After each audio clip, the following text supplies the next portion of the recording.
I pledge allegiance to the flag of the United States of America and to the republic for which it stands, one nation, under God, indivisible, with liberty and justice for all.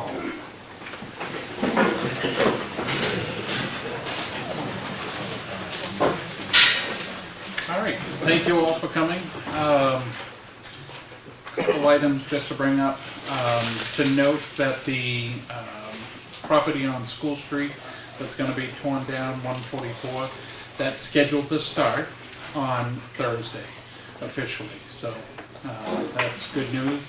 And the other thing is we're in receipt up here of a historic folder. Thank you, Mr. Potter, for providing that. We'll have it out so people can take a look at it, but there's all kinds of historical stuff in here about the town, so please stop by and take a look. So again, thank you. Is there anything else that needs to be added to the agenda or deleted? No, not for me. Nothing to do, like, No. that's about, you know. Okay. Do you want to mention Wilkinson's? It's on. Yep. All right. I'll make a motion to approve the December 8th minutes. Second. All in favor, say aye. Aye. All right. I'll also make a motion to approve this week's manifest totaling $20,797.61. Second. All in favor, say aye. Aye. All right. We'll have public comment now, and then I know some of you came because we had announced that Lakeview was going to be coming, or some representatives from out there. New business. Oh, the new business, however that works. We'll find out what it is. And so they're going to be coming to talk to us. They're here. Oh, great. So we can either talk to you now, or if you want to wait. I know originally we had talked at 6. Okay. We're here Well, for the duration, well, if you want to come up front. And what I would do is hold out on the questions and let's talk with them first, and then we'll get back to public comment. So, Mr. Chairman, can I have a point of order? sure. I called the town offices earlier today. I was on behalf of some folks that are coming Yeah. specifically for this conversation. Okay. And I was told that it was definitely on for 6 6. p.m. Yes. So I feel that to start it early would. Well, then we'll thank you for noting that. So if you guys don't mind holding out, we'll give it a half an hour. We've got a couple other things. But to get back to that, when we do get into the conversation with them, certainly I'd ask that all the comments be held until after we have the discussion. So, so I'll now officially open it up to public comment. Again, remember that public comment, when you give your, when you request something, give your name and address. Keep your comments brief, and certainly you're welcome to comment on town operations, programs, or offer suggestions, but when it comes to town personnel or a vendor that the town uses, we ask that it's in writing. So with that, any public comment? Oh, Tim Murphy, Green Mountain Road. Just curious about, have we proceeded on repairs on Molly Philbrick Road? The people had an issue with the turnouts out there, I understand. I took a ride over and looked to see if I could figure out what the big beef was. I understand we're gonna expend some money to do some repair work up there on the drainage. Yes. That was supposedly encroaching on private property. Yes. Just curious, looking it over, I really don't see the huge issue here. And I was just curious if we proceeded, we're gonna go ahead and do something about that, or we reach some kind of an agreement. Well, certainly I can comment unless one of you. At this point, we've only fixed 3 of the problems, as we've mentioned before. The other ones, we had requested a quote to figure out how much that's going to be. And so at this point, we haven't gone any further. As nothing that we're gonna be able to do this year because of budgetary issues. But that's kind of where we're at. No, I just, I really don't see the overwhelming impact of any of it up there, and I just thinking that we should be guided going into this, you know, make sure we're not throwing money out the window here. Because, I mean, I think that we have 3 more to do on your property, Tom. At least, I think there's 3, I counted today, I think there's 3 more we have to do on yours. if we need to take another walk, we can do it. So, You have the notebook in there with the pictures and the sites and yeah, all 26 of them. so, 26 spots, I drove up through there and I could not see where there's,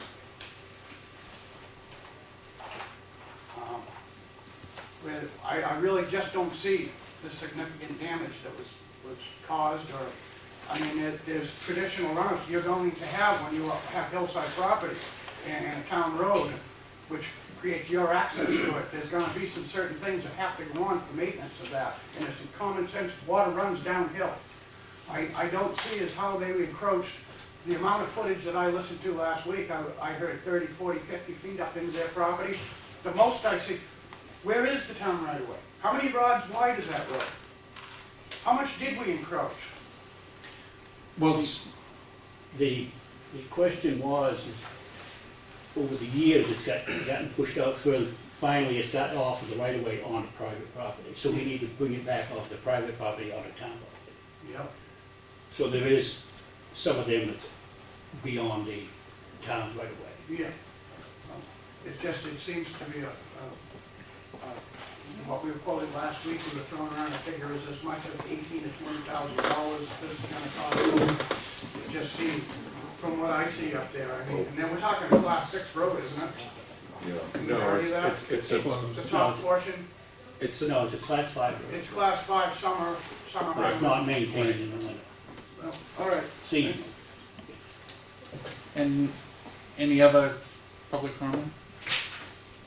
Ralph Thompson, Simon Hill Road, regarding the last observations that were made, just make an offer that I would be happy to take a walk and point this out and go over the 3-ring binder with all the photos and measurements at any time with anyone. Thank you again, Tom.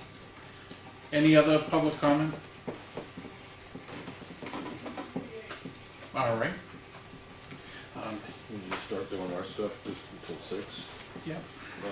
I did talk with Mr. Battles today, he was able to get the grading done, and one of the problems we're running into is we're doing basically summer maintenance in December because the roads are still never froze.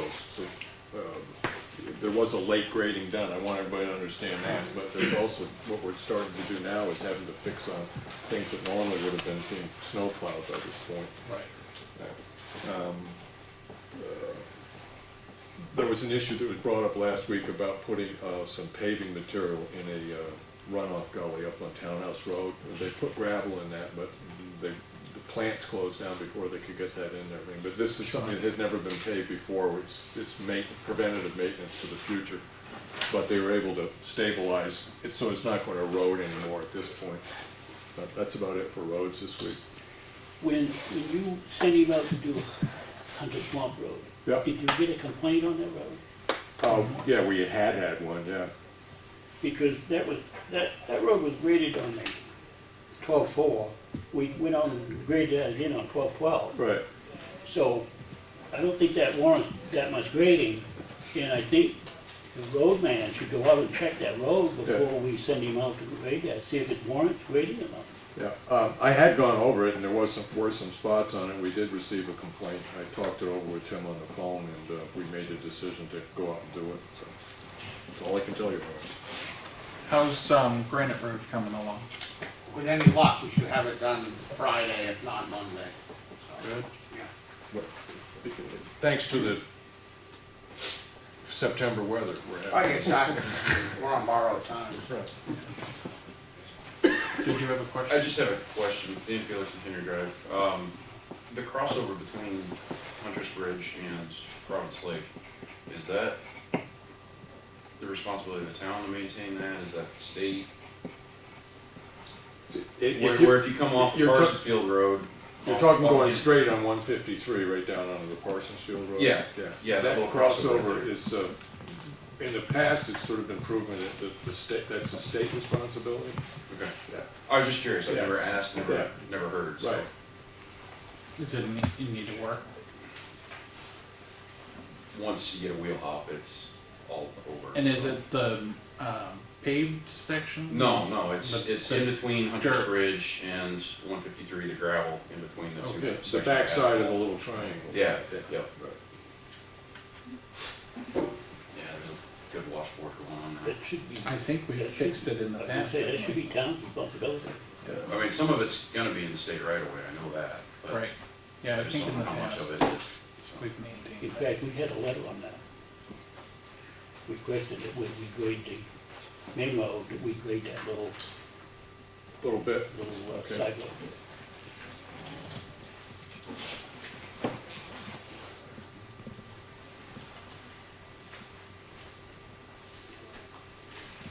And as far as the rest of the roads, they, Everything seems to be in pretty good shape.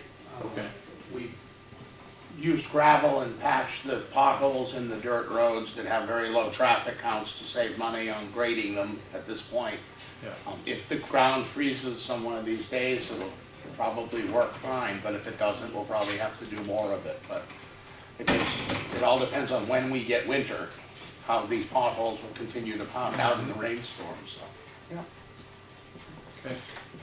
And anything that we need to plan for, Not that I know of right now. I mean, we're in good shape today, so after this rain that we just had, Yeah. Henry and I talked about it this afternoon, and I haven't ridden every road, but the roads that I have been on, everything seems to have held up quite well, so. okay. Good enough. The hot water at the, thank you for coming. The hot water at the transfer station is still a go, or, okay. Did he give a date when he's coming out? Not. It's Okay. supposed to be before the end of the month. Okay. I'll call him today and I'll give him a call. Thank you, I appreciate that. And the fuel tank, the roof, is that moving forward or at a standstill? Basically, it stands, I did get up to Home Depot and save $50 by going up there. But I'm so busy now, if you want that done, maybe you should get somebody else. Okay.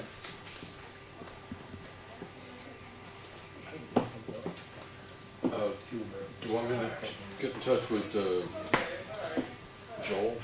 who's done some work at the library? I mean, he's been doing small building jobs and stuff for the town for the last year and a half, and he's been, when he says he's gonna be there on Wednesday, he's generally there on Wednesday.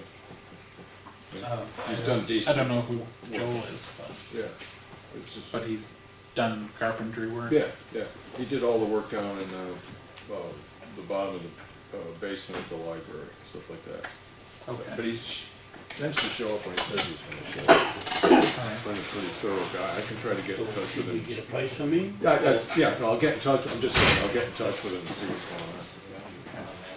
Yeah, I'm thinking, Lawrence, is that we'll provide the lumber, I mean, because whatever that is, we'll pick it up, and if he'll just do the work. The more I look at that, the more I'm thinking that the easiest way to do it is to run something that just basically attaches to the back wall and hinges up, as opposed to building what I was thinking of originally. I think we can get away with less material that way. Because all it's really trying to do is keep water coming off, and the one thing you need to worry about is that when the ice does form, can they get in to fill the tanks? And so if you can break it a bit and lift it up, then, so I'll take a peek at it. I'll tell you what, Lawrence, once I take a look at it, I'll swing by you and, we'll run over the ideas, the least expensive way to build it, and then I'll get in touch with Joel. How about, sound good? Okay. Thanks. That'll be Friday, Lawrence, because I'll be out of town tomorrow, but Friday I can swing and do that. As far as old business, I know you've got some, Lawrence. We did have a public auction on Saturday at the Wilkinson Swamp property. We did have one person show up, and unfortunately, it did not sell for the minimum that we were requesting. So at this point, we need to take a step back. I know you had mentioned last week, Lawrence, just getting a realtor and going in that route. Yeah. Certainly I can make some connections and, Yeah, I think that's a good idea. Lawrence, I wanted to say, I actually sort of owe you an apology. You put that on the table, and every other property the town's ever sold, this one is a different situation, because the town, it's been through the whole court system, it's been the 3 years of the cycle that you have to go through, so we actually own it. And I apologize for not agreeing with you last week. So I would say, when I realized that it wasn't gonna sell at the auction, I actually was kind of glad, because I think the town can do better by, putting it on the market. Because we weren't even getting the price for the land when we went at that, so. I hope you accept my apology. I should have listened a little harder last week. Well, at least we can put it up for sale yeah. this spring. Yeah. Yeah. We do have another property that's coming up this Thursday at 10 a.m. here at this office, and that's for an Elm Street piece of property. I don't actually have the address, but 192. 192 Elm Street. So that will take place. Certainly, again, if you need information, plan on bidding, you can get it right here at the office. 24th or tomorrow? Tomorrow, the 17th, on 17th? Thursday. So can you be there? Because I'm gonna be at a doctor's. Yeah. And you had some, I had, Plantation Road, we talked that way back in the spring about getting the contractor out there and showing him that section of road that he's got to be careful of, because she spent the whole Oh, summer trying to get her lawn back into shape. Yep. And I took some pictures today of it, and I think we should take him out there and make him aware of okay, what the situation is there. I'll get a hold of Ron then. And the other thing with him was, we talked about the Sanders are supposed to be set according to the DOT, so I think we ought to pursue that and get his Sanders set so we're not wasting salt. Okay. So it's like the best practices through DOT? Well, it's in our contract. Right, That's how we apply salt. right, So we need to have him set his Sanders so that Okay. he's applying it okay, all right, that way. yeah. Lawrence, I'll mention that one. the thing on Plantation Road, most every road in town, between the edge of the road and where somebody starts keeping their lawn, there's usually, the edge of the road does not necessarily represent the end of the edge of the right of way. I'm trying to think of how, because I know the situation, but how in that situation can anybody plow that road without affecting grass, the lawn that grows right up to the edge of the road? Onto the road. It's, there's very few places in town where the lawn comes right to the edge of the road. Right. That's true. Yeah, But, this one, she had rocks in there 15 feet on that property. right. Well, that's way beyond our right of way. Yeah, but when you wing snow off the side of the road, it doesn't just go 2 feet, it goes 6 or 7 feet. Yes, it does. Winging isn't the problem, it was plowing was the problem. Okay, so what the evidence is that the plow actually dug it up. Yeah, dug it up, got it up on a snowbank, and when he winged it, it's in Okay, further. all right. I mean, I'm trying to think of what we can do to mark it that isn't gonna get knocked down by the first time we plow the snow. Because if we get any snow this winter and the snow builds up, how are they gonna tell exactly? Because the grass grows right up to the edge of the road. Yeah.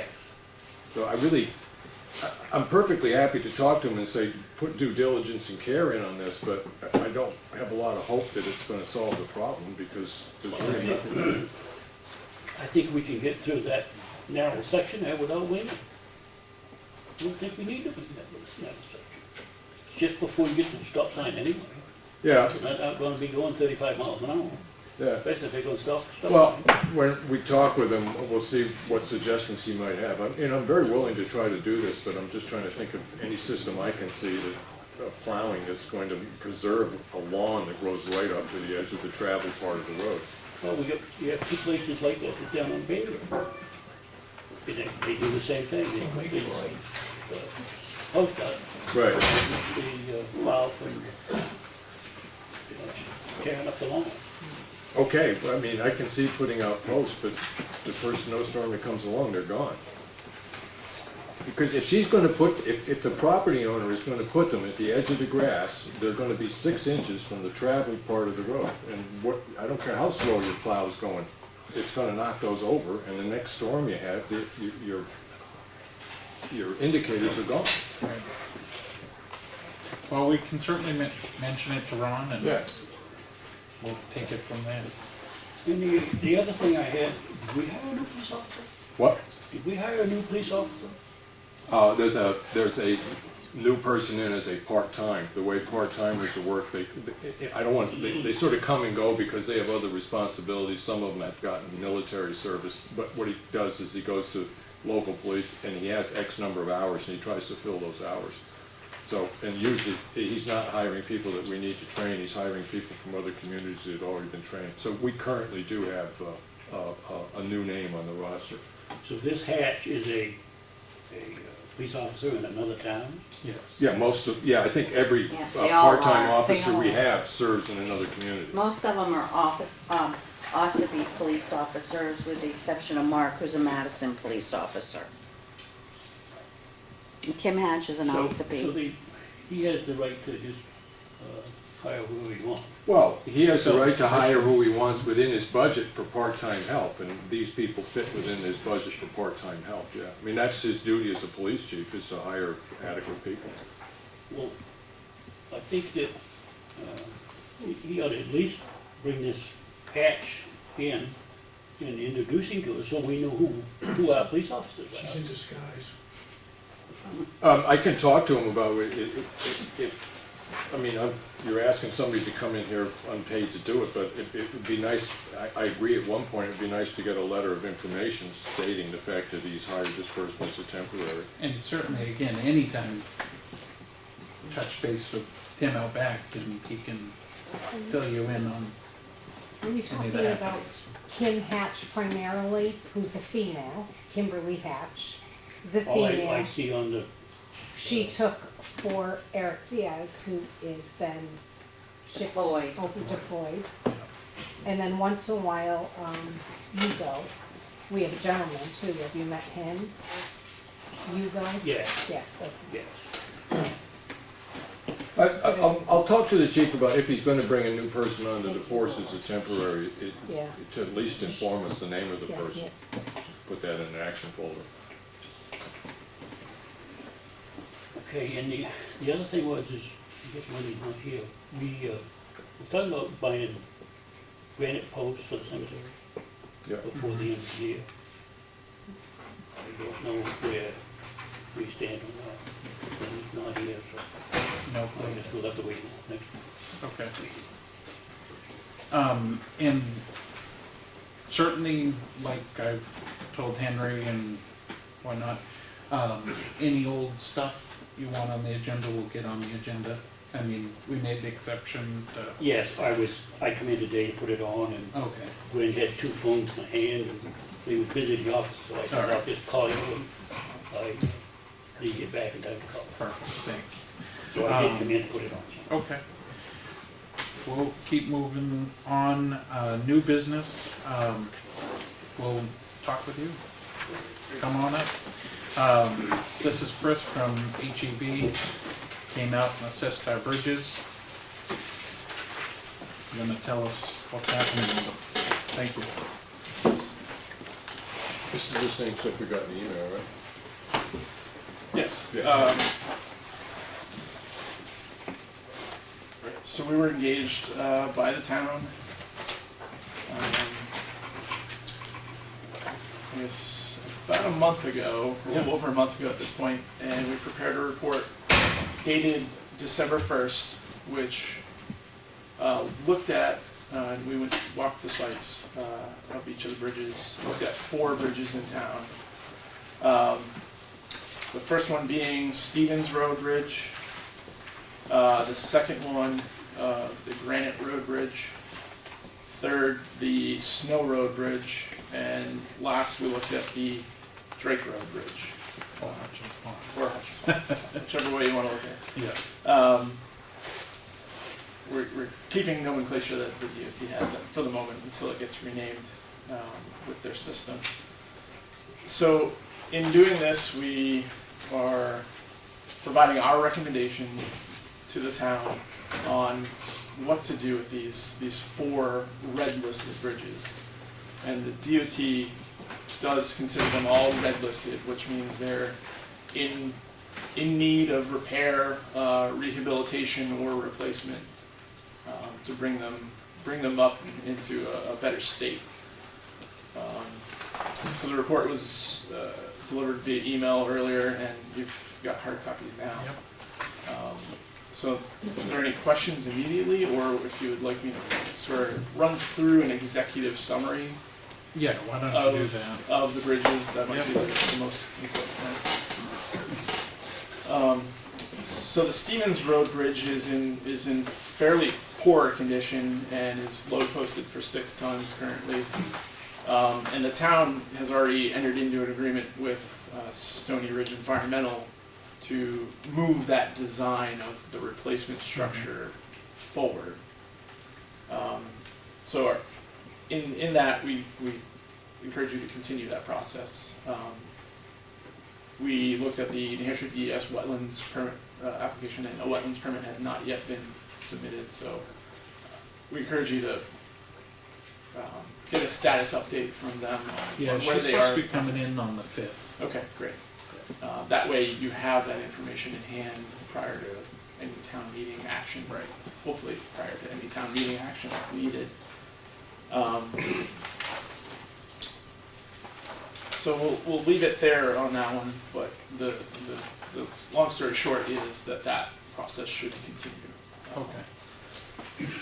The Granite Road Bridge was the next one that we looked at, and obviously that bridge is closed, which the DOT recommended that bridge be closed due to its condition. We considered trying to get that bridge partially back open, and the faults that the bridge have basically do not warrant trying to band-aid that bridge and get a fix for it to be back open. Because the bridge was closed using standard DOT procedures, it is eligible to be accelerated in the New Hampshire State Aid Bridge Program. And for those who may not be familiar, the State Aid Bridge Program offers an 80% reimbursement to the town for all of the costs associated with that project, as long as you follow their requirements of that project.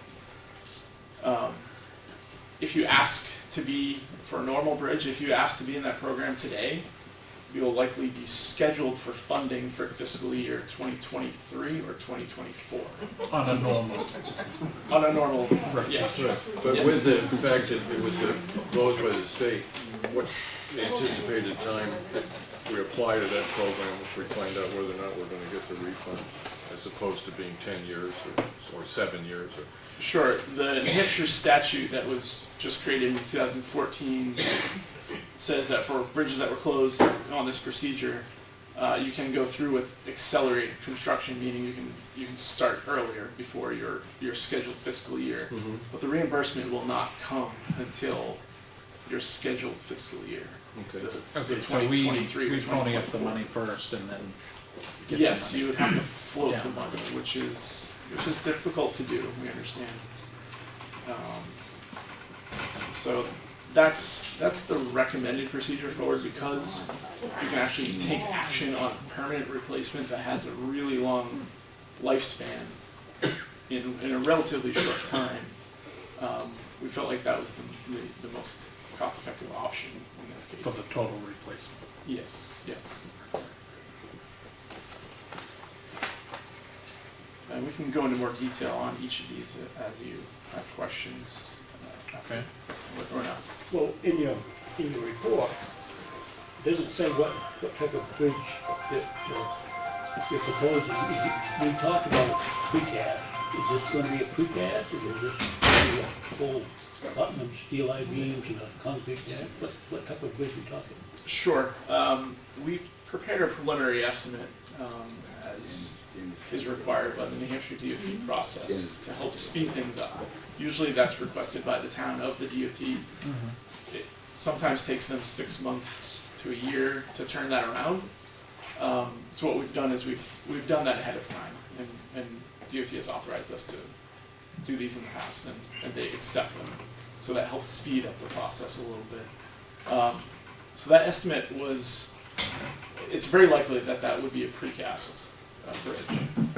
But that all comes into play as the design process really plays out. So the figures that we have aren't definite figures. Correct, absolutely not. No. Those are figures that are developed using the DOT preliminary estimate guidelines. So they have what are called just square foot numbers. They have a special procedure on how they're done, and the calculations were provided in the appendix of the report. So those numbers will be refined as the project progresses. You don't have any ballpark figure as to what they might be? The cost of the For the Granite Road? yeah, the preliminary estimate for that bridge is $1,200,000. Yeah, page 2 of 4, here. Yeah, I have that report Okay. in me, but what I was getting at was, you said that's not a definite figure on this report. Right. I was just asking if you had a ballpark figure. Right. Because when I look at this, you got $50,000 for a copper dam. Yes. Well, that sounds like an awful lot of money if we get the little copper dam. Yep. So you're saying that's not a set figure? It's not a set figure. The way the state aid bridge process goes is this is the DOT process. So this is what the prices that this is how they perform their preliminary estimates.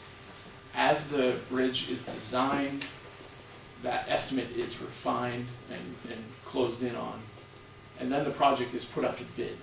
At that point, several contractors say, all right, we're looking at the plans that were prepared as part of this design. We feel it's gonna cost X. So this is Separate kind of worst contractor case says scenario. why. This is the current estimate. Right. Yeah, it's Okay. with the information we know of really just looking at the bridge, Right. not knowing what's Without on the ground, going through all not the knowing, steps. going through the design steps. Yeah. That is the DOT processed best guess, yes. So the recommendation, you have to appropriate $60,000 from our bridge fund, is to get to that step where then we can start refining the cost down and get it ready for bid. Yeah, so to get a bridge into the state aid bridge program, Right. the town needs to have appropriated some amount of money Right, towards that project. okay. We understood that there was about, I believe, $96,000 currently Mhm. in the capital reserve fund Yeah. for bridges. Yeah, We understand that there's probably gonna need to be a town warrant article for the Stevens Road Bridge. And that, we feel like that town warrant article should be all encompassing of the Stevens Road Bridge costs. okay. And that, this is just a recommendation. Yes, And I you understand. do whatever you want. But that, the current balance of the capital reserve fund should be allocated to the two bridges that we're recommending be put in the state aid bridge Right. fund. They feel to us to be appropriate amount of funds for them to be entered into the program. And just as a baseline for your recommendations, as a company, H.E. Bergeron has done significant municipal bridge work and liaison with the State Bridge Aid Society. I mean, it's something that you have done in-house on more than one occasion. Yeah, we do approximately 3 to 5 of these bridges Right. through this process each year. Okay. So we're very familiar with the We've process. run the gauntlet, right? Yeah, very familiar with Nancy Mayville at DOT, who runs this program. Right. She's familiar with us, and So that's why we're able to actually put together these preliminary estimates that they would typically do on their own. So again, it's an 80% reimbursement, so a round number of $1 million for that bridge, the town's responsibility of it would be $200,000. So in that sense, you know, it helps soften that blow quite a bit. Okay. In 7 years, yeah. Well, if we put in a Yes. precast bridge, we ought to be able to put a precast bridge in for less than the engineering fees you got down here for $210,000. Again, Well, like we've said in the past, even with Stevens Road, you know, if we get Joe Blow from down the street to come in and do it, yes, we can do that. But in order to meet the state specifications, this is the state estimated, Yeah, I understand So, that end of it. What we've I'm got saying two is, extremes here. yeah, we're gonna spend $210,000 in engineering fees, and we should be able to go out and put a bridge in for less than that. So, We won't get any state money. But we won't need state money if we can put it in for less money. we're back at Stevens Road now, you're talking about. I'm talking about any, Anyway, doesn't matter which one it is, if they're gonna be a precast bridge, these are all engineered, right. right? parts of them can be, yes. So if they're already engineered, where are we getting this amount of money for engineering fees? There's a lot of permitting costs. Again, this is developed by DOT, these costs. That's their standard process for estimating the engineering fees and the construction costs. But there are several permits that need to be applied for because of the wetland impacts.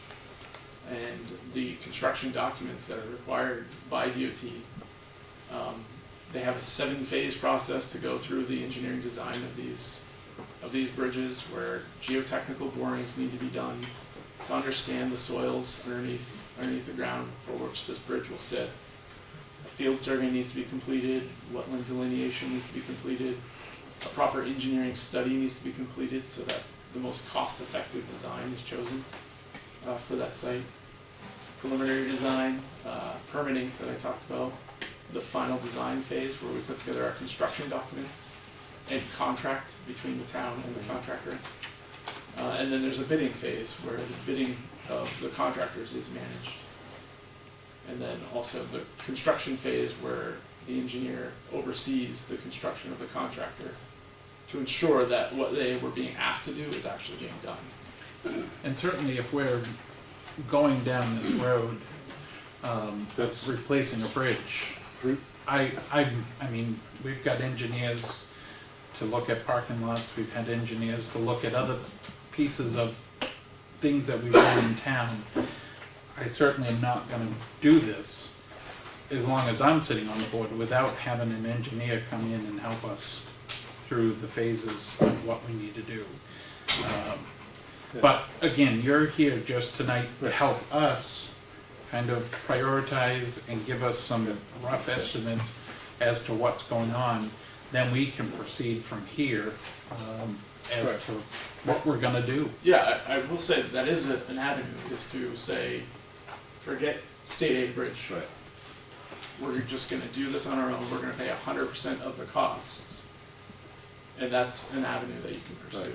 So, And, you know, we also design bridges outside of the state aid bridge program, so that's something that we can assist with. And yes, there are additional regulations and steps that we go through the state aid bridge process Right. that would be streamlined outside of that process. So, yeah, I do agree. But because this bridge has the opportunity to go through that advanced construction, we felt it was appropriate. And the 80% reimbursement, that it felt like this program was the best bet. Right. okay. Was that assumption for all the bridges or for Granite Road? I was speaking to Granite Road in Okay. particular on that, Okay. yes. Yeah. So we have a snow road. Snow Road is also on the red list. It consists of 4 round culverts over there and handles the heavy traffic of taking loads from the transfer station. Similarly, the bridge is not load posted currently. We recommend keeping an eye on it. And in this case, where this bridge is on the red list, isn't load posted, we do think that its lifespan would make it last until it could be constructed in the normal state aid bridge sequence of 2023 or 2024. But to get in the process, you need to allocate some amount of funds towards that bridge. So, you get it in the you're program. talking again, all the engineering studies, environmental studies that you're talking about, to get everything ready, but what you're looking at a snow road bridge is that we may be able to utilize the bridge until the year that we spend the money is the year that we would anticipate getting it back from the program? It appears so. Okay, Yeah. right, yeah. Yeah, I think it needs to be reviewed closely. Yeah, I should go into bridge business. In that case.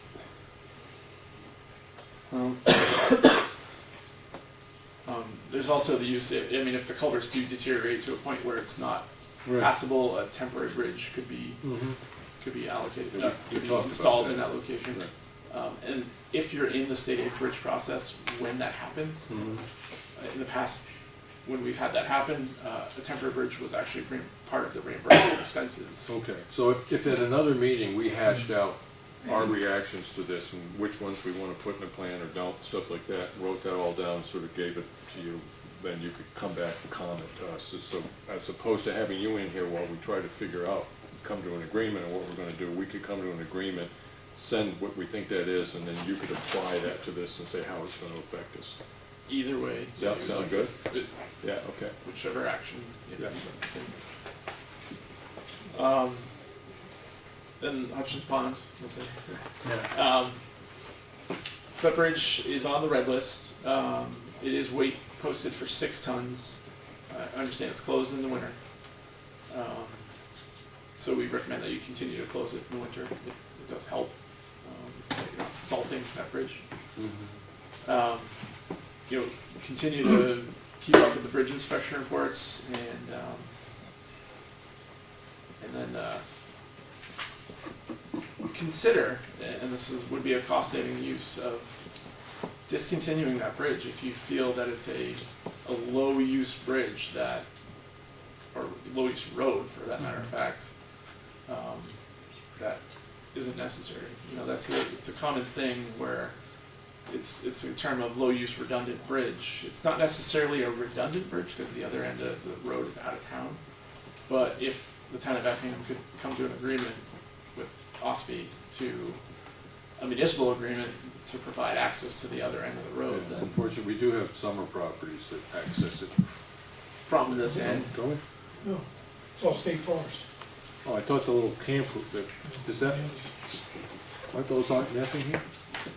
Yeah, but they access it from. Those all come off the Hutchins end Oh, okay, side on the south end of the pond. okay. so it's at least something to consider. That way, the bridge is in bad shape now. When it gets in worse shape and can't be used for vehicular traffic, it's not unheard of to Okay. just discontinue use of the bridge. I know it's a snowmobile access as well. I understand that, but something to consider at least. So, just to sum it up, you recommended keep moving forward for this year with the Stevens Road Yes, on the track that we're on. And then, I think I provide a little bit of commentary. Yep. Fine-tuned details of that, perhaps. and certainly, like I said, on the 5th, we'll have the stuff from Stony Ridge in, and hopefully that will be able to shed a better light as to Stevens Road. And then, as far as the Granite Road, we'll just move forward with either doing the capital reserve and funding that, getting on the program, if that's what we decide. Yep. Okay. On the Granite Road, do you think it was feasible to replace the jackets there and there? We looked at the steel and the load rating at DOT. I met with the engineers at DOT about their load rating and why they closed the bridge. the steel beams are completely rusted out, so much so that you can put your fist through it. There are large holes there.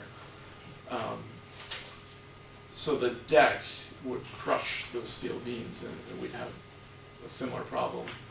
Rehabilitating a deck on top of that, the bridge is on the red list also because of deficiencies. No, I mean, would it be feasible to take the deck that's there on the now off, take the deck and the steel beams off? Yeah. And replace it with new steel beams and a new concrete, or a precast deck? Feasible. I guess where I was going with that was it's on the red list because of deficiencies with the abutment and the pier as well. So that action wouldn't solve Those problems. the entire problem. So we're just putting a Band-Aid on. The lifespan of, yeah, you'd have really old abutments with a brand new substructure, which would cost a substantial amount of money. But with the speediness, the relative speediness of the accelerated bridge construction, we felt like the full replacement of brand new substructure, brand new superstructure, with the accelerated construction and the 80% reimbursement was the recommended path for that. Okay. Yeah. Bill, you have a question? I have a question. Would you also take into consideration the alignment of that bridge? The alignment for all of the bridges should be taken into account, Right, each which individually. would affect the cost, but I mean, that bridge now is like an S-turn. Yes.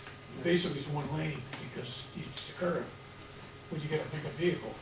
Oh, yeah, that's a You good, know, so alignment should be addressed on that. it's a very good point that the DOT does require that the bridges reconstructed through their program be 2 lanes. Yeah. Did you have a question? No, but I just had a little something I wanted to say. If we, when and if we do fix it, shouldn't we put, some kind of tonnage on it still? Like not to exceed so many tons? Oh, I'm sure that will Right. happen. Well, yeah, we'll be engineered to a certain weight. Right. Well, if we're gonna put new bridges, it's gonna be legal limit weight. Right. Yeah. Yes. I'll say some municipalities have posted bridges just Below. because. Yeah. It can be felt as a lengthening process for the longevity of the bridge. Do you have a- Yeah, I just wanted to quiz you on the state aid estimates that come out. I think Lawrence is pointing out, he thinks they're a little high. But you do a number of these bridges a year. Have you found that that's the case, that these budgeted numbers come in, are actually a little high, they come in lower when they're finished? Yes. Great. Any amount, 20%, 10%, shoot for 50? We have rules of thumb. Let me, on the spot, I'll do a little bit of this for you. The Granite Road Bridge is estimated to be a 40-foot span replacement.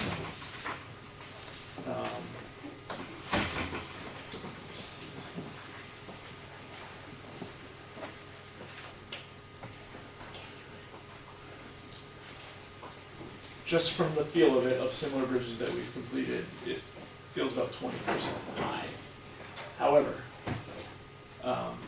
we're talking about fiscal year 2018 perhaps, so there's a little bit of inflation that needs to be accounted for in that. The inflation we've seen is about 2% a year. Well, it wasn't certainly anything anybody here would hold you to, it was just kind of a judgment Yeah. for us. We utilize the DOT format and calculations. It eases the acceptance by them. If we do something different, it may take a little while for them to accept it. Great. Do you have another question? Is there any federal funding for any of these bridges? For infrastructure? Do you know anything through federal program or just the state? So the state aid bridge program is a purely state-funded program. So it is 100% funded by the recently passed road toll gas tax. It used to be funded through the state DOT budget. That funding was taken away and replaced by the gas tax money. So through the state aid bridge program, they do utilize some federal funds. They're called MOBR funds. I don't recall what the acronym is. They typically use them on much larger bridges, so multi-million-dollar bridges, because along with the federal funds bring additional red tape requirements that can escalate costs. So the DOT has been, what they do with the state aid bridge, they know it's pure state funds, they want to keep it that way, so they eliminate the additional layer of expenditures that are associated with federal projects. So to answer your question, federal money would be considered by the application submitted to state aid bridge. It is likely that they would not pursue federal funds on small bridge.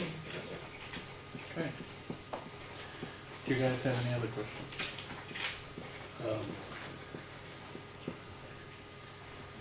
Is this a grant money for a bridge? Is there grant money for a bridge? There is, we've been successful and have 2 projects right now that have grant money through FEMA. Okay. So those bridges have experienced significant and repeated storm damage that were documented by those municipalities in a way. We assisted those municipalities in preparing their application for what's called hazard mitigation grant, the hazard mitigation grant program. And we were successful in both of those cases. So those projects are also through the state aid bridge program. So they receive 75% FEMA funding, 20% state aid bridge funding, and the town is left with the remaining 5%. Oh, so it basically. It knocks them down Right, a little bit. quarter, Right, you know, okay. a quarter of what they would have. So it's significant. Yeah. But you need a written history of natural disasters that have affected the bridge as opposed to rust. A documented history of costs associated with repairs Due to storms. Yeah. Yes. And I didn't think we had that No. in these situations. We'll start right now. I guess beyond that, I'm not aware of any additional grants. So we couldn't apply to the federal government for grants for bridges? No, like Tiger grants are the minimum is $10 million for those grants, and they really only go to mega projects. Like the state DOT would win a Tiger grant. They won one for the Memorial Bridge. Those are a lot bigger pictures. And there's a federal grant similar to that FEMA hazard mitigation grant called an E-grant, which is nationally competitive. But it similarly has the same requirements of past damages. I'm all set too. I mean, Yeah. we're just gonna have to, hold a work session on, Right. on reacting to this. I certainly appreciate you coming out, and just, yeah, I know it's been noted in past meetings, but Chris and his company came out and provided this at no charge to the town, and it was to help us kind of put things in priority, and I think you've certainly done that for us, kind of set us on the track that we needed. So I appreciate that, and I'm sure we'll be talking in the future. Great. Thank you. Thanks a lot. Thank you very much.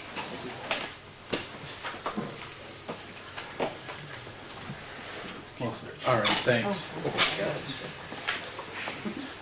All right, it's now 6:15. Not good at time, I guess.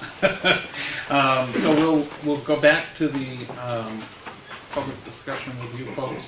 Again, just to remind everybody, this is a discussion with you guys telling us what's going on. So hold your questions and comments, and then if we have time, well, then we'll certainly open that up if everything that you mentioned isn't answered. So tell us what's going on. Absolutely. First I'll introduce myself. My name's Eric Spofford. Currently, I'm the Chief Executive Officer and owner of 3 substance abuse treatment-related companies that exist here. Hold on just one second. Mr. Trump? Point of personal privilege, the microphones on, it's kind of hard for some old folks to hear. You come here. Hopefully it's on. Yeah, can you hear me now? Yes. Sorry about that. So I'll start over. My name's Eric Swafford. I'm a resident of Derry, New Hampshire, so the south part of the state. I'm the owner and chief executive officer of 3 substance abuse treatment programs. One of which is a sober living facility called the Granite House, which works hand in hand with our clinical outpatient program, which is called Recovery First Physicians Group. And those are both in Derry as well. And we also have a licensed residential treatment center in Canterbury, New Hampshire, which is up close to Concord, or Loudon Speedway, if you've ever been down that part of the state, called New Freedom Academy. So to kind of bring up to speed the history of how the events have turned, and kind of when we stepped into conversation about this property that was formerly Lakeview at 244 High Watch Road. It was introduced to me by a fellow named Jack Wozniak, who works directly for Maggie Hassan, our governor.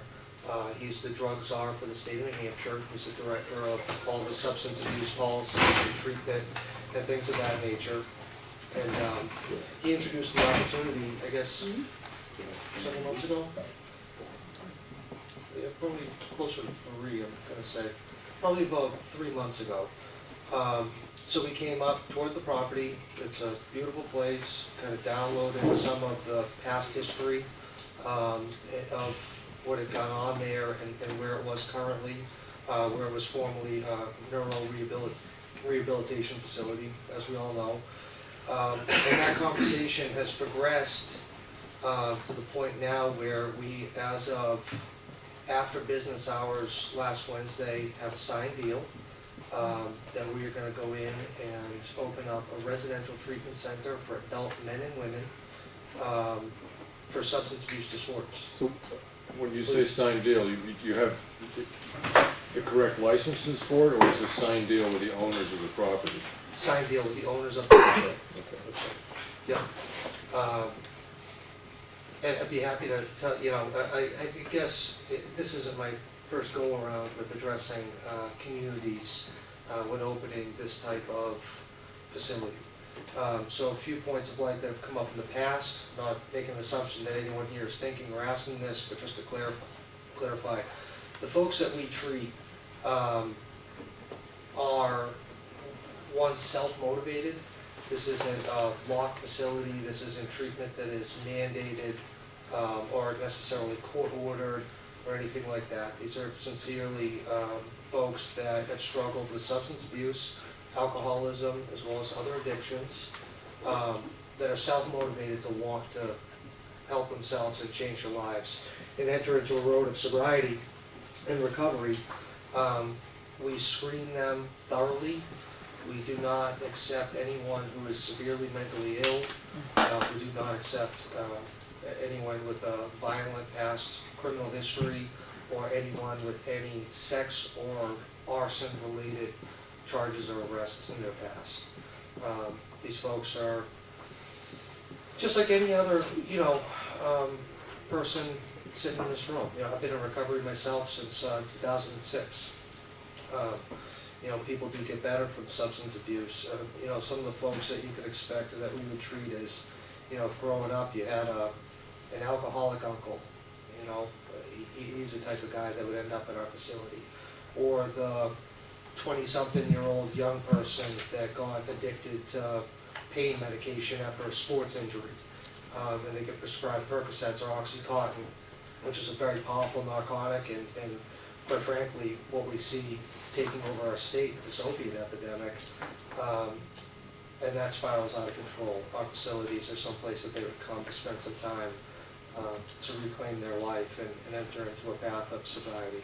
So, when you talk your client base, are they people that are either lucky enough to have insurance that covers rehabilitation, or they're paying it out of their own pocket? They're not generally getting public money? Correct. Okay, and the other thing you were talking about was you screen people in the sense that if there's a drug problem and a co-existing criminal record, that's not a client that you take. I think it depends on what the criminal record is.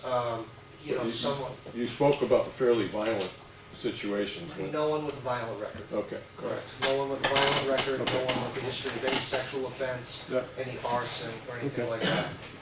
And to speak to the mental health portion of that, we're not a mental health facility. Okay. So the primary diagnosis has to be substance abuse. Yeah. You know, co-occurring problems such as depression, anxiety, and things of that nature, Right. kind of your lower level mental illness Yeah. are very common with And that. then you spoke about court ordered. I see two ways that people get court ordered. You will go to this facility, and this is why I asked about the public money. You will go to this facility. Oh, sure. And the other way that you get a court order is that they get a plea agreement, is as long as you can come up with the money and put yourself in a thing, we will not give you jail time, we will give you probation, and you finish the course. Yep. Right, but that may happen, but you still have a client in there that either lucky through insurance, or because they have enough money to be able to afford to do this, can afford to go to your facility. That's correct, and in certain instances for clients, the situation you're describing with court order, that may be a piece of it. Right. But if the client themselves are not self-motivated to want to be in treatment and to sincerely want to change their lives and achieve sobriety and recovery, Right. we wouldn't admit them. I'm assuming that what drives that particular decision is that a history of understanding a success rate is just that in one sense, if you're not willing to do this, it's not gonna work, so why should we waste our time with you? Okay. That's right. I do have questions if. Fire at will, please. Because there's, should be a business history, whether it's your business model or models that you were similar to, but there should be a history on this. And so is there any anticipated impact for my community on my police department? No. And for instance, and in our conversation last week, Henry, you know, we've been an active part of the community in Derry, New Hampshire since 2008. Yeah. We've, in all that time, never had not one police incident. Needed to call police to the facility, right? We've never, Not neither, one. not one, that's right. As well as New Freedom Academy as well, it just doesn't have as long-standing a Right, record. and I do know that I was up as health officer, and I spoke with you, it's Kurt, right? Right. Yeah, I spoke with you, Kurt, and you said one of the things you're gonna have on hand is 24-hour nursing? That's correct. Okay, so 'cause Round the clock. the other impact that we have is into our mutual aid, ambulance service and our response from our particular rescue group. So if there's a situation, we may get calls because people do get hurt and stuff like that, but depending on the acuity of the people when they're coming in, there might be some medical needs that arise from cleaning up. I don't know at what stage you take people. Hi, everybody. I'm Kurt Madden. I'm the Chief Executive Officer for, I'm sorry, did I say executive? I just promoted myself during this meeting. You offered to Chief Operating Officer for the Granite House Recovery First Physicians Group and New Freedom Academy. To answer your question, part of what's really important about taking clients into a substance abuse center is something called a pre-screening process. Some of that's self-report. Some of that is reported by family. Some of it's reported by other professionals, interventionists, for example, other clinicians who have treated this. We bring together all that information, and we're looking for acuity. We're looking for our ability within our scope of treatment to stabilize the patient once they come in. Coupled with that, something you alluded to, Henry, is that our nurses are also going to assess them. Right. As soon as they come in, withdrawal scales will be used. If they're on the upper end withdrawal scale, they're not going to make it into our place. Right. If they're on the upper end withdrawal scale, our physicians and our nursing are going to stabilize that. We'll transport them to a medical detox facility. All right, good. Cool. So we don't want surprises, and we don't want huge distractions to what we're trying to accomplish. And, Right. and communities like that are fragile by nature. Yeah. And so we want to be able to set these things up well. So in one sense, in the use of municipal, our ambulance, because we contract it out, and you know, we have to respond, but basically it would be for accidents and stuff like that. It's not so much related to the program that you have these people in. Right, okay. Yeah, I think you could compare it to an apartment complex of the same, population in it. Yeah, and accidents and having on-site physicians as well as 24-hour nursing Right. It'd have to be a pretty serious Yeah, accident. beautiful, In beautiful. order for us to have to call Yeah. for outside additional help. And if you, with the, if going back to 2008 in the one that is in Derry, I think you That's said, there, any history on the residents of that facility or historically speaking in the business affecting local residents, taking walkabouts and stuff? You know, just somebody No. deciding to go off for the day and like that lawnmower, you know? Oh, what, the clients Yeah. walking off? Yeah. Occasionally, But in the sense that it has a negative impact on the residents of the community that your facility is in? not at all. Right, okay. no, you know, I think something that's important is we are in both communities, both Derry and Canterbury, and our intention for here in Effingham is we are very much wired into the community. For instance, this year in Derry, the Granite House, our facility down there, won the Chamber of Commerce's award for the Business of the Year. We're very much part of the community. Our guys do just about every different angle of community service available there. The local employers, because that's a long-term transitional facility, this will not. The facility that we're opening up here would be primary treatment, where this is longer-term transitional care that I'm describing. So folks at the facility here would not work, but whereas there, they do transition to a place where they are able to work and that. But the local employers, Walmart, Cracker Barrel, a pet store, Right. Shaw's, they actually compete for our guys for employees. Okay. As funny as that sounds. So but- it strikes me that the difference between what you have as a resident down south, it's a residential unit, what I might call, and it could be the wrong term, but it's sort of like a halfway house. Very similar. Okay, but that's not the situation here, because Correct. that leads to my next question, is that,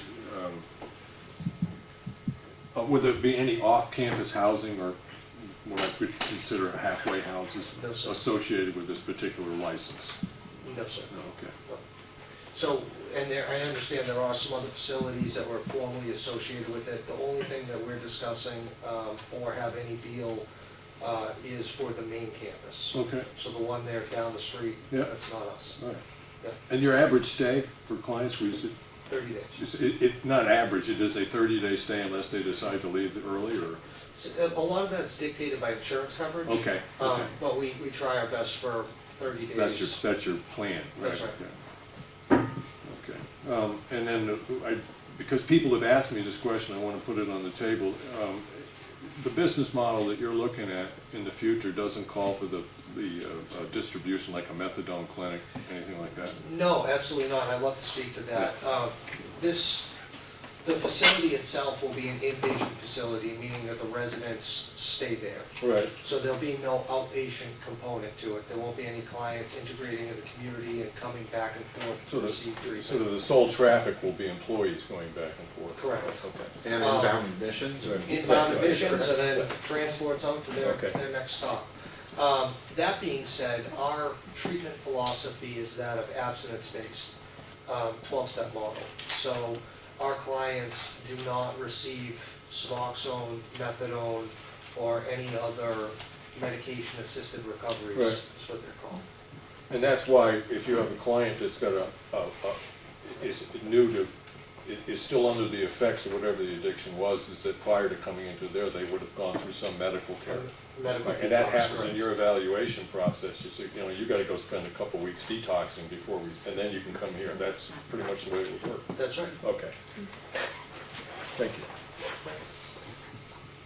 Do you have an application with you, or can you get us one so we can have a better understanding of that? I'm sorry, do I have a what? An application form, like, somebody would fill out if they was going there? An Do you have one with you? application for license?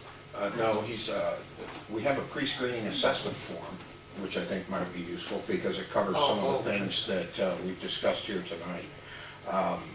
The acceptance process to treatment is multifaceted, so you can't put it on a form. There's interview as part of that. For instance, in all cases possible, the applicant or the prospect themselves is engaged in an interview. There are interviews with family members and other professionals that come alongside that. But I think that the pre-screen form, the standard form that we use, which we're happy to provide to you to review, is probably what you're looking for. And I can also write a narrative that sort of outlines the pre-admissions process. It's pretty copious, what we do. Again, we want to be successful, so we set cases up coming in the door any way we can to be successful. You mentioned that you've already signed the agreement with the property owners, but tell me what else is in the pipeline as far as, what's it gonna take for you guys to start the business? Get open. Yeah. To get open, sure. So we're taking possession of the property. We're making application to have the license transferred from Lakeview to, with the new entity name, which is Green Mountain Treatment Center. We've been interviewing here recently and building a treatment team, so staffing the whole place. You know, we'll bring quite a few jobs back to the area. We're in the process of that now. So basically, that's about it. You know, Just to, as a point of record, the type of license required for what we do is the exact same type of license that was required for the TBI and stuff. It's a different scope of work, but it's the same license, it's the same regulators, people we know very well, who work with us very well. So that'll be good. I would want to say one thing is because I did speak with you about this, because I was, as a selectman, I was a tad upset that I found about this from a newspaper. Love to address that as well. So, do you want to speak to that? Sure, yeah, and I understand there's an article that came out. Before we heard word one, right? Yeah, before anyone in the town had heard word one, and just for clarification on that, unfortunate that it happened, but also it had nothing to do with us. That was the intention of the previous administration and ownership, right. And folks that were over there were considering themselves opening the substance abuse Right. treatment center. And it was kind of that group Right. that spoke to the media, and that article Right. came out. Okay. So it was before our time and before any conversation that we were having had started. On that note, Patricia Reed, who's been kind of the executive director of the old administration there, had wanted me to convey to you that she didn't, this was an informal meeting, an introduction for you. She would have been here, she's out of town. Okay. So that's why she's not. So with the old Lakeview, people that run that don't have any association with it. That's This is correct. totally separate. That's correct. That's right. Under new ownership. When do you think the official startup date will take place? A lot of that Or depends. what are you hoping for? Well, I've always been Pollyanna and overly optimistic, so I'm hoping for February, sometime in February.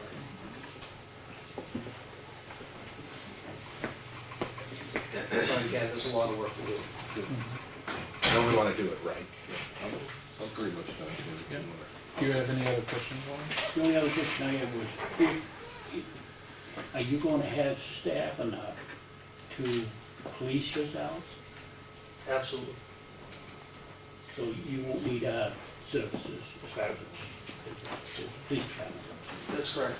I think it's important to identify the difference in the population of substance abuse clients, what was formerly treated there with people with traumatic brain injuries. These folks, you're looking at a former client of treatment. So I'm a taxpayer, I'm a dad, a boyfriend, you know, a normal folk, a normal person, if that makes sense, that fell into some substance abuse issues. So the population of who we deal with tends to be incredibly easier to work with than the folks that they used to treat, the traumatic brain injuries. Does that make sense? And in that vein, our milieu is easier to manage. And I don't know, I wasn't there, but I just in my knowledge and certainly the information I've received about the former business was they had clients that they couldn't take their eyes off of, not for a second. And our population is going to be much more ambulatory, self-sustaining. We monitor them, and the campus will be monitored. It's designed to be a safe environment for everybody there. but the intensity of that isn't gonna be, the same as what was You there. said in Derry, you've operated a business, essentially the same business model, but there's actually a little more outreach into the community, and since 2008, that particular business has never had to call the police for an That's internal correct. problem. That's right. That's correct. Okay. Yeah, and I mean, we run good treatment, and when you run good treatment, you manage the clinical piece of that, you manage the milieu management piece of that. Well, you have less episodic stuff, the chaos just isn't there, and that's the design. I mean, we're trying to bring people in to change their lives from within. And so the entire environment is conducive to that. So it's more social model. It doesn't look like a hospital, those types of things. And that's kind of where our business fits in the models of treatment. And so the design is not for them to stay. The design is for them to get better and leave and go down to the next thing. And so one of the things as we've interviewed people for potential staff that we tell them is that, you know, one of the things you might see here, we think it's probably true, is you're going to actually watch people get well in a fairly, or start that process. You don't get well, you know, overnight, but you're going to see that change. You're going to see the light come on. We're very invitational to the communities that we reside in. It is our absolute commitment to be a good neighbor. Thank you. So these clients come from just New Hampshire, the whole Northeast, or the whole United States, or where? Mainly New Hampshire, but we have gotten clients from all four corners of the country, but we're mainly right here. There's You certainly guys- no geographical limitations to where we'll accept a client from, but based on necessity and insurance dictating geographical restrictions to folks' policies and things like that, most of our clients would end up coming from New Hampshire, and probably Maine, I would assume, being this close. Do you guys have any other questions? No, I'm good. All right, I will open it up for about 10 minutes, because this is not a public hearing. This is just you folks coming in to talk to us. So again, about 10 minutes, and then I'm just gonna cut it off wherever we are. So, I know, Scott, you had your hand up first. Scott, Huntington Road. So you guys do take New Hampshire, and you guys are the Granite House in Derry, New Hampshire? That's right. All right, so whoever has the money gets to go there, right? It's $3,500 for 30 days at your facility in Granite House. So what heroin addict or parents that they already milked and dried them all out, are gonna pay $3,500 for 30 days at your facility?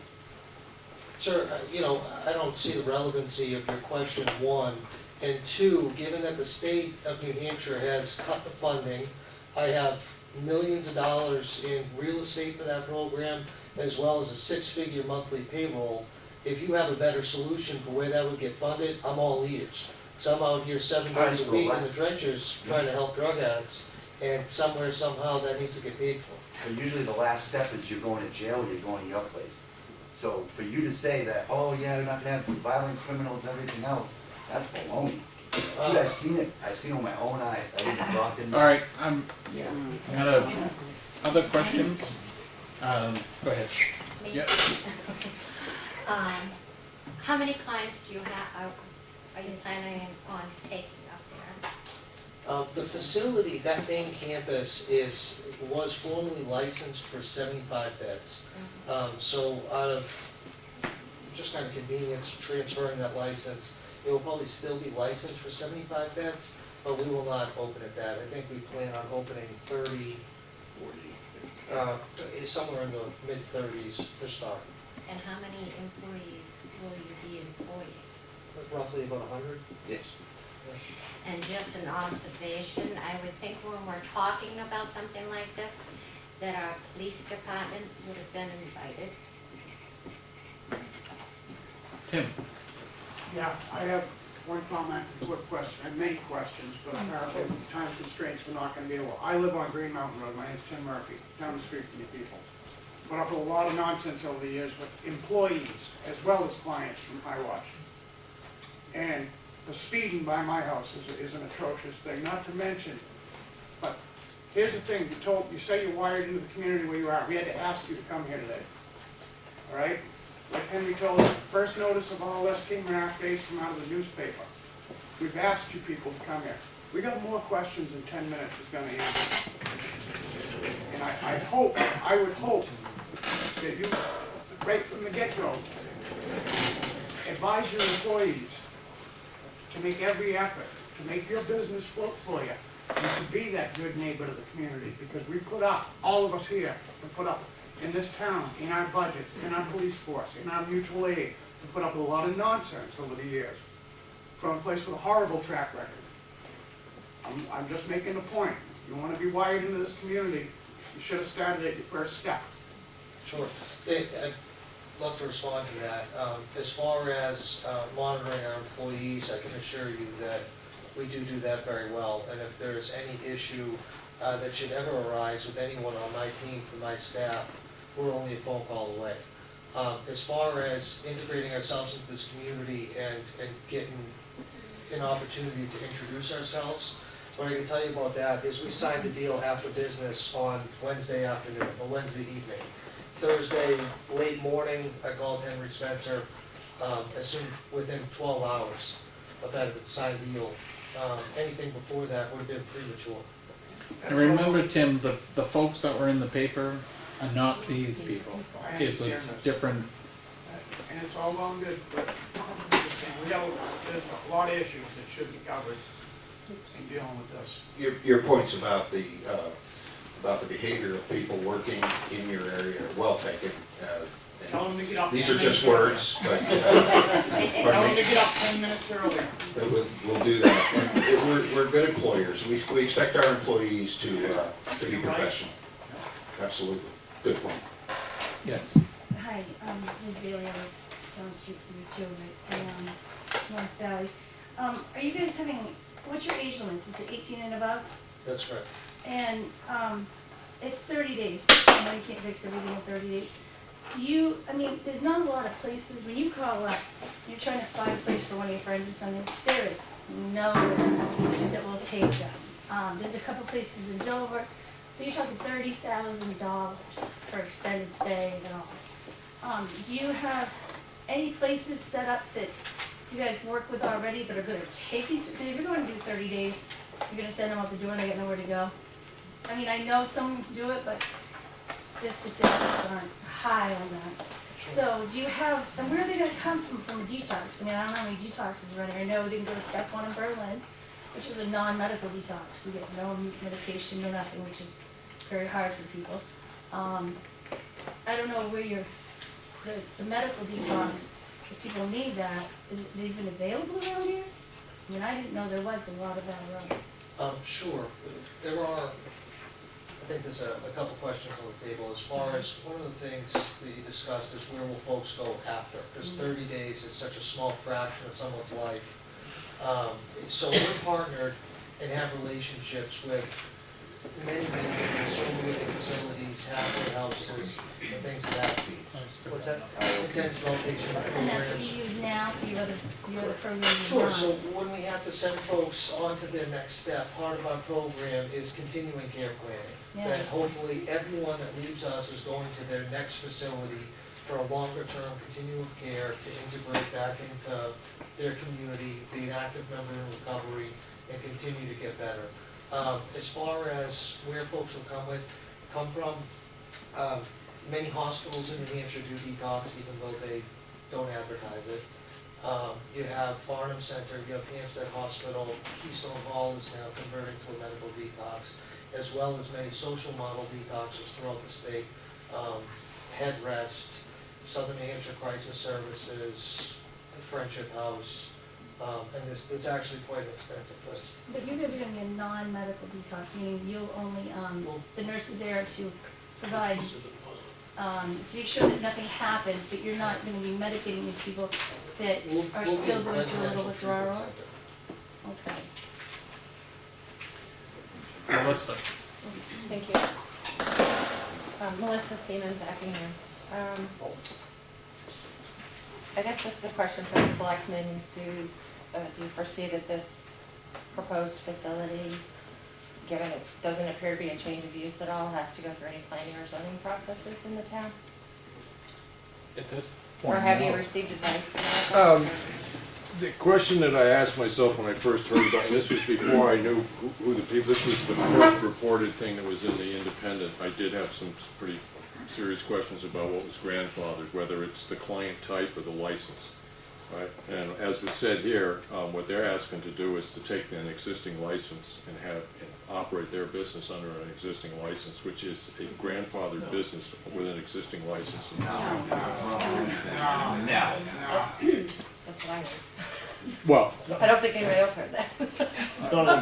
Then they're not gonna operate underneath the existing license, they have to re-license. For their name. For their name. They're taking over the former license Right. in a new name. Yeah, because- So essentially, they're Yeah. just taking over As the I did license, check with right? the State Licensing Bureau, and if you wanted to get a license to rehab people that had had traumatic head injuries, or you wanted to get a license for rehab for people that have had drug or alcohol abuse problems, you would file for the identical license.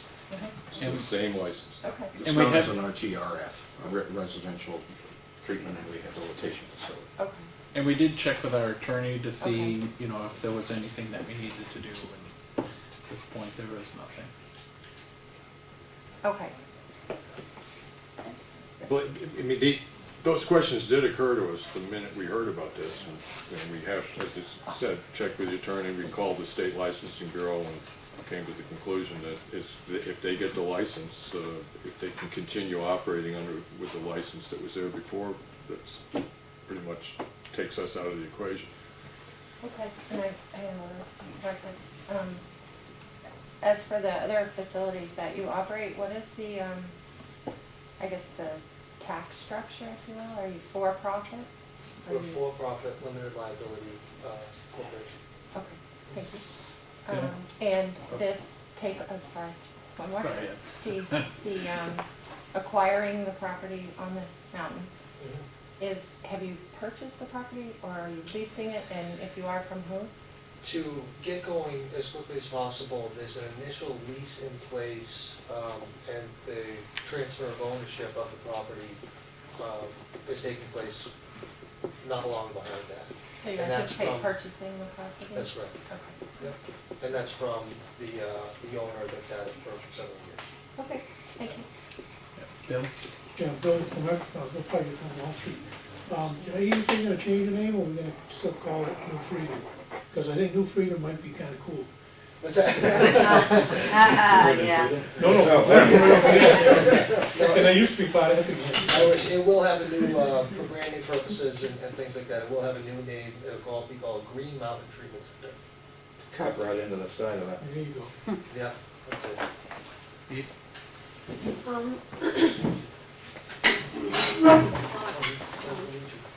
A licensed clinical social worker from the clinical director of Northern Human Services in Carroll County.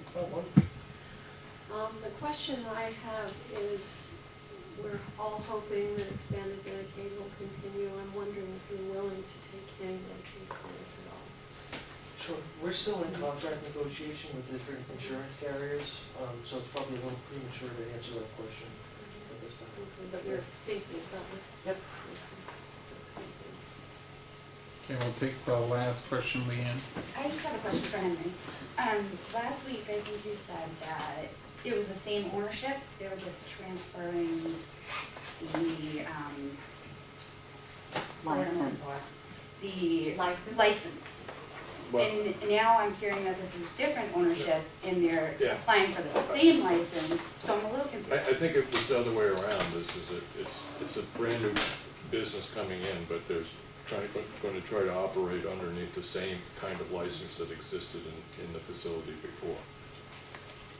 Okay. That was my take on it. I may have misspoken last week. I don't remember exactly what I said, but that would have been what I was trying to imply. Okay, maybe we can look back at the minutes, because I think All that's right. what you said. I've been thinking about it the whole time you've been talking. Well, now we've got it cleared up, though. All right, thank you. All right, thank you all. Thank you very much for coming. I appreciate it. We're gonna, you guys can stay or you can go, but we're gonna continue on with our meeting. I know the budget committee wants to get in here, so we got a couple other things to do. Yeah. Thank you.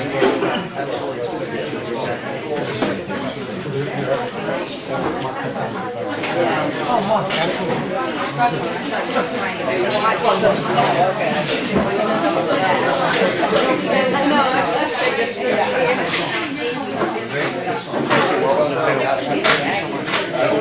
right, if you guys want to have any conversations, take them outside. We're going to continue our meeting. So move out into the hall if you want to continue. We've still got some business to conduct.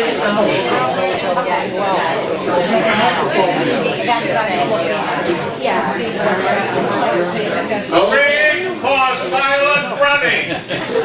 All right, if you can take your conversations outside, we're going to continue with our meeting so we can get out of here for the budget.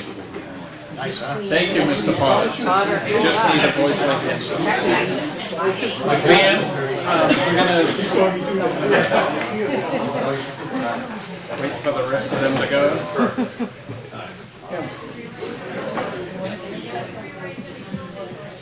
All right, so we've got a couple items to finish up. If I can just have you pull that door closed so we don't get any feedback from them out there. We went back, we actually skipped over Jonathan, so I'm going to have your report, please. Yep. Speak up nice and loud. For a fire evacuation at main house caused by workmen. Granite road spray, oil spill, fuel spill. Elm Street, District Green, 6812, 200 Tugger's Route 1. Stevens Road, Fair Falls, 6812 to Memorial Harbor Route 1. Elm Street for a motor vehicle accident, no car, no transport. Granite Road for fuel spill. Old Pond Road, evacuation, no transport. Thomas Road for gunshot, 6812 to 42 helicopter. Helicopter transported to the main medical center. And Remnick Road for back injury, 6812 200 1. Wow. That's since Thursday. Jeez. You have 351 days to Disney and 7 to winter. Oh, great. Almost We were there. getting snow. All right. Thank you very much for that report. Under new business, just checking with you guys about the 29th as far as meeting. I know we've got a couple carryover items for tonight. Claudia would have the remaining amount on the 22nd. Do you feel we need a meeting on the 29th? I don't. I'm with you. I'll abstain. Budget committee's meeting on the 29th. Yeah, I do know that you guys, the budget committee, will be meeting. Well, let me ask, is at some point are we going to plug in an extra work session for the budget then? Because, I mean. Sure. And we've got, and then coming to terms with this report, I mean, I'm leery of losing that day, but because this getting put on the table, Yep. it's like, that's a whole other night right there, so, okay, as long as you promise me. Another whole night? What are you talking about? As long as. We can do it all. Yeah. Jeez. Well, I'm abstaining, so you don't need to promise me anything, but what I'd like to see All right. is at least we get, if we'll make up that night with a work session, and we do this at a work session as opposed to a regular meeting. I mean, it'd be a public work session, but okay. Sure. I promise. I'm staying with a small A. All right. So, no meeting on the 29th. Good? I'll Great. enjoy it, you know, but. All right. So, you guys know we won't be meeting. Budget committee will. And we do have two carryover items that we know of at this point. Again, the carryover items, we've entered into a contract. Either the contract hasn't finished or will be beginning after the first of the year. So that's why we're carrying the funds over. The first one, I would make a motion that we carry over $232,988, and that's for the purchase of the mini fire pumper. Mini pumper fire Mini truck. pumper fire truck. Truck fire pumper Second. mini. Say that 3 times Yeah, real right. fast. Second. All right, All in favor of carrying that over, say aye. Aye. Also, I'll make a motion that we carry over 3,600 to complete the 2014 audit. Second. All right, all in favor, say aye. Aye. All right. So that is it. I know we've already had kind of a couple public sessions here, but any other public comment that needs to come up? Melissa? I have a couple of things about the bridge report that you got today. Yeah. I heard correctly you received it in electronic copy, is that right? That is correct. Would you mind posting it on your website so the residents Oh, so can look at it as well? Yeah, we could do that. Rather than have to come and get a copy of it. Yeah. And I'll send it to you tomorrow. along that line, can you tell me what the town's surplus currently is? Surplus balance? Undesignated fund. I don't have that number. And Claudia's not here tonight, so I I couldn't just tell. hear numbers like we have this in the capital reserve, but it's gonna cost this to fix the bridges, and I was wondering what considerations are underway for how we're gonna pay for that? If it's out of surplus, if it's bonding, or if you've even had those conversations yet? Cans at Boyles. Yeah. Yeah. With your sad mug on it, just, yeah. That's right. Yeah, And I don't come to a lot of select meetings, so I just didn't know if you already had those conversations, or if that's part of your that's get-together. gonna certainly be part of, because we've already heard, I wouldn't say grumbles, but heard how some of the other budgets have been going through the budget process. Okay. And certainly we're very aware of where ours would be, so, the needs and wants and that sort of stuff is always the challenge, so. But at this point, the, unreserved fund balance after the audit, didn't come in quite as what we thought it was. So that's gonna play a major role in how we decide on the funding, so. Whether you can use any of it towards Right. anything this year? Yep. Okay. And then just in the interest of transparency and the eyes watching with the camera and so on, and these nice people out here, I just want to remind you that when you, two of you have a conversation or you meet somewhere to decide something, it's a meeting. So I heard that a couple of times when you were talking today. Okay. Thank you. Just caution you to be careful that way. When we discuss this bridge thing, is this gonna be in public? Of course. Yep. Any other public comment? No? All right. We did have on the weekly work session our budget, but I know you guys have copies. I will give you some preliminary numbers, and then you can mull those over. But in the essence of time, I'll just update people. Obviously, we've got the ongoing budgets, and Stony Ridge that's been mentioned, they'll be out on the 5th at our meeting. That's it for upcoming stuff. Okay. So I'll make a Motion to adjourn. I'll second that. All in favor, say aye. You're gonna get a flowers. Hallelujah.